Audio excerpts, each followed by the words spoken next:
Hi అండి, welcome to my channel. ఈరోజు అయితే మీకు ఒక మంచి రెసిపీ చూపిస్తాను అనమాట. వంకాయ పల్లికారం చాలా బాగుంటుంది, ట్రై చేయండి. ఎప్పుడు మనం నార్మల్గా వంకాయ కర్రీ బోర్ కొడితే ఇలా చేసుకొని తినండి, చాలా బాగుంటుంది. ఎలా చేయాలో వీడియో చూస్తున్నాను, అలానే చేయండి, తప్పకుండా సూపర్గా వస్తుంది. కొత్తగా చేసేవారికి కూడా ఈజీగా చేసుకోవచ్చు. ఇలా పల్లీలు దూరగా వేపుకున్న తర్వాత దీన్ని మిక్సీ జార్లో వేస్తున్నాను. దీంట్లోనే ఒక స్పూన్ ధనియాలు, ఒక స్పూన్ జీలకర్ర, వెల్లుల్లిపాయలు ఇలా తొక్క తీయకుండానే వేసేసేయండి. తర్వాత రుచికి సరిపడినంత కారం. మీరు వంకాయ ముక్కలు చూస్తాను, అలా మీరు ఎన్ని వంకాయలు తీసుకుంటారో దానికి సరిపడా కారం ఇలా మిక్సీలో వేసుకొని మిక్సీ పట్టేసేయండి. ఇలా రెడీ అయితే అయిపోయినట్టే. దీన్ని పక్కన పెట్టేసుకొని హీట్ అయిన తర్వాత కొద్దిగా ఆయిల్ తీసుకొని దీంట్లోనే ఒక స్పూన్ జీలకర్ర వేస్తున్నాను. తర్వాత కొద్దిగా శనగపప్పు, కొద్దిగా మినపప్పు. మీకు ఇష్టం లేకపోతే ఏం అవసరం లేదు, స్కిప్ చేసేయండి. తర్వాత ఒక ఆనియన్ ఇలా సన్నగా కట్ చేసి వేసేయండి. కరివేపాకు.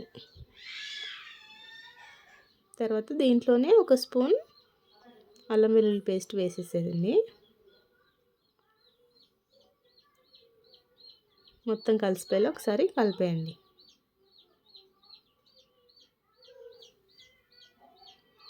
చాలా బాగుంటుంది వేడివేడి అన్నంలోకి, అలాగే చపాతీలోకి కూడా చాలా అంటే చాలా బాగుంటుంది, ట్రై చేయండి.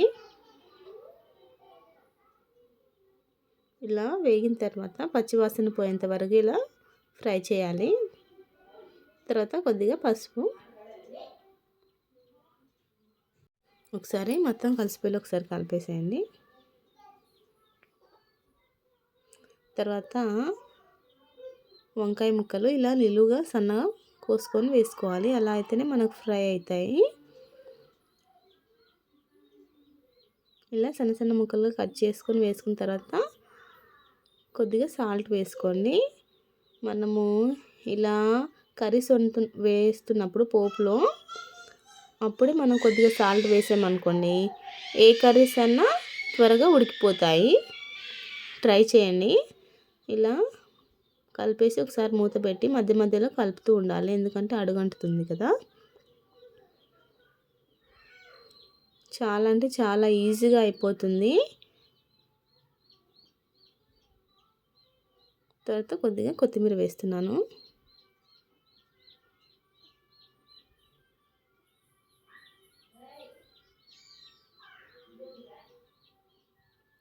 ఇలా రెడీ అయిన తర్వాత మనం రెడీ చేసి పెట్టుకున్నాక మిక్సీలో కారపొడి అది మొత్తం వేసేసేయండి.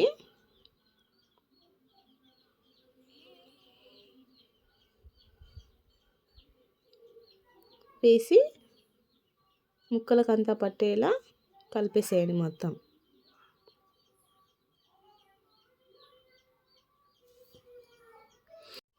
కలిపిన తర్వాత ఒకసారి మూత పెట్టి ఒక 2 మినిట్స్ అలా కారం ఉడికేలా ఉంచేసేయండి. చూసారా ఎంత బాగుందో, చాలా ఈజీగా ఉంటుందండి. వేడివేడి అన్నంలోకి, రోటీస్లోకి చాలా బాగుంటుంది, ట్రై చేయండి. ఎలా ఉందో కామెంట్ చేయండి.